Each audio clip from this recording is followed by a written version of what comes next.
জুলাই গণ অভ্যুত্থানে ক্ষমতাচ্যুত হয়ে শেখ হাসিনা ভারতে আশ্রয় নিলেও সে দেশের সরকারের হাতেই তিনি হত্যার শিকার হতে পারেন বলে ধারণা প্রকাশ করে গেছেন লেখক, গবেষক ও মার্ক্সবাদী তাত্ত্বিক বদরুদ্দীন ওমর। গণ অভ্যুত্থানের মানবতা বিরোধী অপরাধের একটি মামলার সাক্ষী হিসেবে আন্তর্জাতিক অপরাধ ট্রাইব্যুনালের তদন্ত দলের কাছে দেওয়া লিখিত জবানবন্দিতে তিনি একথা বলেন। রোববার ওমর মারা যাওয়ার পর এই জবানবন্দি প্রকাশ করেছে আন্তর্জাতিক অপরাধ ট্রাইব্যুনাল। কৌশলী বি এম সুলতান মাহমুদ সোমবার bdnews24.com কে বলেন, উনি মারা যাওয়ার আগে এই জবানবন্দি প্রসিকিউশনে জমা দিয়েছিলেন।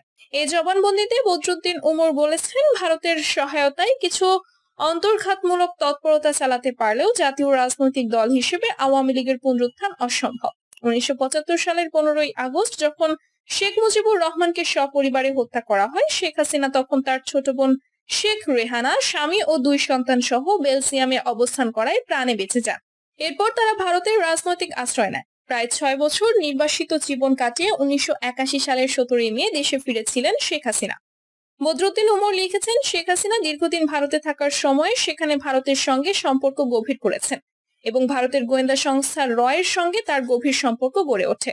ঢাকা বিশ্ববিদ্যালয় কেন্দ্রীয় ছাত্র সংসদ নির্বাচনের সংবাদ সংগ্রহের দায়িত্ব পালনকারী তরিকুল ইসলাম নামের এক সাংবাদিকের মৃত্যু হয়েছে। মঙ্গলবার ঢাকা বিশ্ববিদ্যালয়ের কার্জন হলের ভেতরে ডাকসু নির্বাচনের সংবাদ সংগ্রহ করছিলেন তরিকুল। বেলা 1:30টার দিকে তিনি অচেতন হয়ে পড়েন। অন্য সাংবাদিক ও প্রত্যক্ষদর্শীদের ভাষ্য, অচেতন অবস্থায় তরিকুলকে উদ্ধার করে ঢাকা মেডিকেল কলেজ হাসপাতালের জরুরি বিভাগে নেওয়া হয়। পরীক্ষা নিরীক্ষা শেষে তাকে মৃত ঘোষণা